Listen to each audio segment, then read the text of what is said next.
Good evening, everyone. Welcome to the channel. Before I begin, here are my disclaimers. Today I am going to give you an update about Yankuang Energy Group Company Limited annual report. Yankuang Energy Group Company Limited offers a diverse range of businesses and services across various sectors. The company's primary focus lies in coal mining and sale, operating through multiple segments including coal mining, smart logistics, coal chemical, electricity and heat supply, and equipment manufacturing. The company provides a wide array of products such as thermal, PCI, and coking coal, as well as chemicals like methanol, acetic acid, ethyl acetate, caprolactam, urea, ethylene glycol, naphtha, liquid paraffin, and crude liquid wax. Additionally, Yankuang Energy Group Company Limited offers coal mining and excavating equipment, cables, wires, cable accessories, and raw materials products. Beyond its core business of coal mining, the company is involved in various other services including wholesale of petroleum and mineral products, manufacturing of synthetic materials, potash mineral exploration, electricity and heat supply, finance leasing, engineering, investment and asset management, educational software development, event planning, construction and production of solar and wind power. Furthermore, Yankuang Energy Group Company Limited provides transportation services through railway, river, and lakes transportation, as well as commercial and logistics services. The company is also involved in coal resource exploration development, port infrastructure construction, production and sales of mining equipment, electromechanical equipment and rubber products, installation of mining equipment, coal and electrolytic copper trading, recycling of renewable resources, management of mineral resources, coal mining and washing. In addition to these services, the company operates power generation, bonded area trade and warehousing, manufacturing of chemical products, and manufacturing of other metal processing machinery. Yankuang Energy Group Company Limited's extensive range of businesses and services underscores its position as a diversified energy conglomerate with operations in multiple sectors. Yankuang Energy Group Company Limited market capitalization of $184 billion is significantly larger than the average industry peer of roughly $2 billion. This shows that Yankuang Energy Group Company Limited holds a significant advantage in their industry. Yankuang Energy Group Company Limited trades at a higher price-to-earnings ratio of 15 times and a higher price-to-book ratio of 2.46 times relative within the industry. While the stock does not screen as absolutely cheap, mixed valuation signals relative to industry peers prevent a definitive conclusion. With the broader industry trading at lower valuation levels, this may reflect transitional pricing dynamics rather than clear mispricing, warranting further analysis of earnings quality, growth sustainability, and balance sheet strength. The leverage on the balance sheet appears elevated, with liabilities of 62% of total assets. This raises some concern, and we should examine the industry and nature of the business to determine whether they justify the elevated leverage. Liabilities have grown faster than assets and equity, which is somewhat concerning. However, asset growth remains positive, suggesting management may be temporarily leveraging liabilities to fund expansion. Shareholder equity has grown consistently, but operating income growth is weak or inconsistent. Equity expansion may be driven by financing activities rather than core business profitability. Although shareholder equity has increased, the share count has risen while revenue is declining. This raises concerns that equity growth may be driven by dilution rather than business performance. The sustainability of the business model remains unproven. The company have a dividend yield of 5.42%.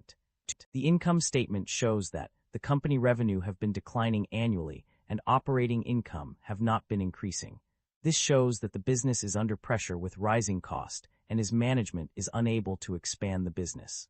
The primary drivers of revenue growth for Yankuang can be attributed to several key factors. Acquisitions have played a significant role in boosting revenue, with notable examples including Zibai Mining, power sales, and support.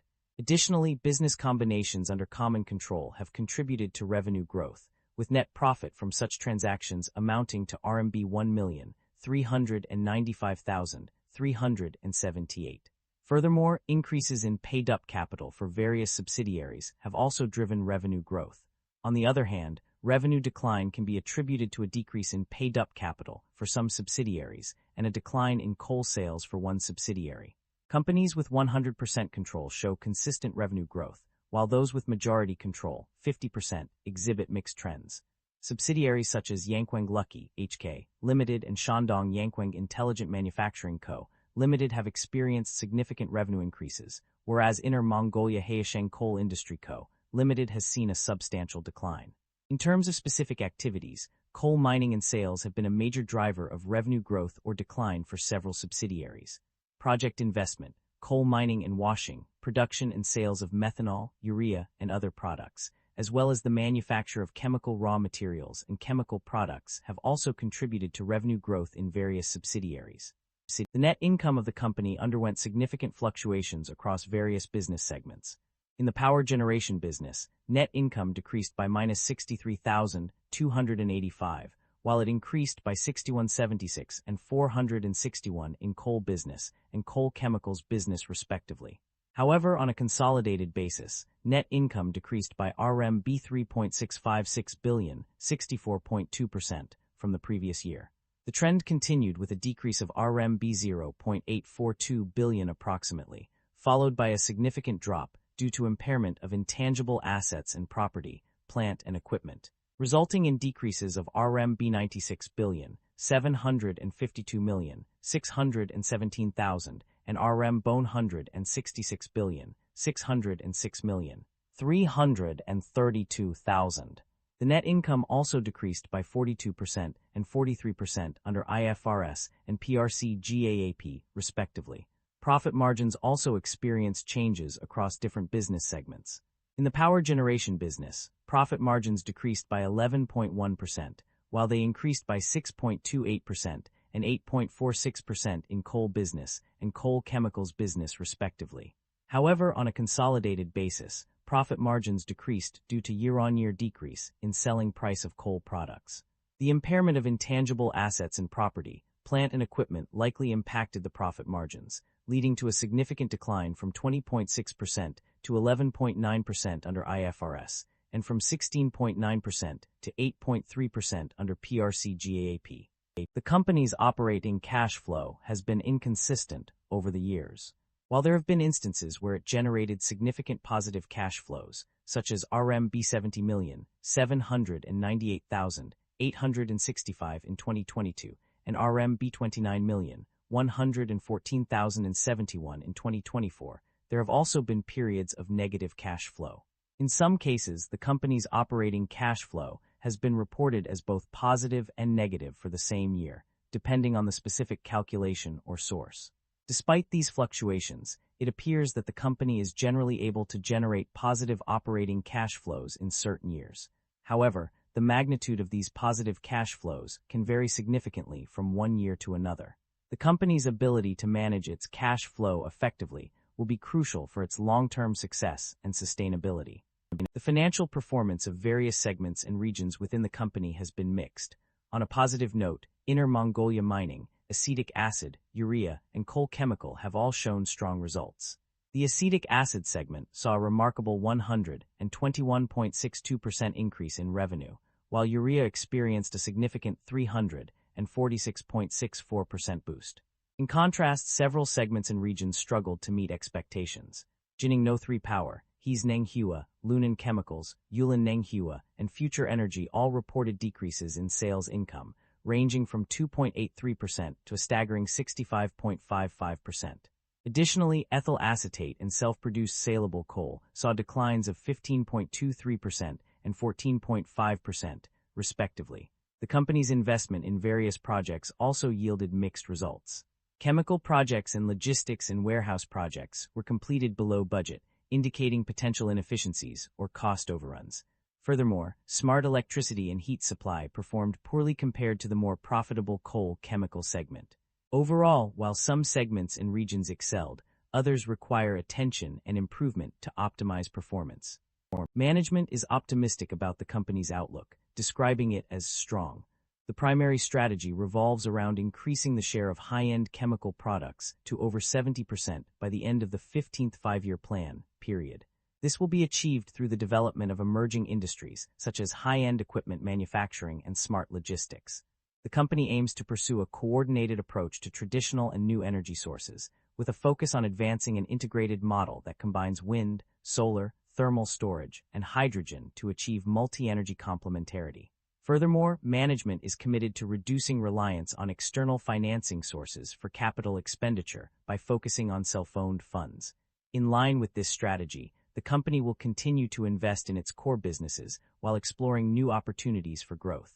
Management's commitment to delivering long-term value to shareholders underscores their confidence in the company's ability to execute its strategic initiatives and drive growth. The company has a history of paying dividends to its shareholders. This is evident from the numerous references throughout the document that confirm dividend payments in various amounts and years. The payment of cash dividends was also explicitly stated on several pages, with the amount per share being RMB 0.5 for 2025. In addition to paying dividends, the company has also engaged in share buybacks. This is confirmed by multiple pages that mention the repurchase of shares, including the cancellation of shares and the redemption of shares in both 2024 and 2025. The total amount spent on share buybacks was significant, with RMB 500 million allocated for this purpose in 2025 alone. The company's commitment to returning value to its shareholders is clear from these actions, which demonstrate a focus on rewarding investors through dividend payments and share repurchases. Concerns about inventory buildup and supply chain disruption are evident in the provided summary. Inventory buildup is a significant concern, with notable increases in urea, plus 346.64%, and acetic acid, plus 121.62%, on page 30. Additionally, an impairment loss of RMB 4045 was recognized on inventories on page 291. Supply chain disruption also poses concerns, particularly in the overseas region where sales income decreased by -13.93% and gross profit decreased by -8.84% on page 29. Furthermore, certain production levels, such as ethyl acetate, -15.23%, have seen significant decreases. The traded coal business has experienced a substantial increase in sales cost, plus 39.65%, and decrease in gross profit, -40.54%, on page 28, indicating potential supply chain disruption issues. The logistics and warehouse projects also show a budget of 5.78, but only completed at 4.07 on page 49, suggesting inefficiencies in the supply chain. Overall, these concerns highlight the need for careful management to mitigate the risks associated with inventory buildup and supply chain disruption. That concludes the financial summary for Yankuang Energy Group Company Limited. Feel free to comment below, and I will be happy to answer them when possible.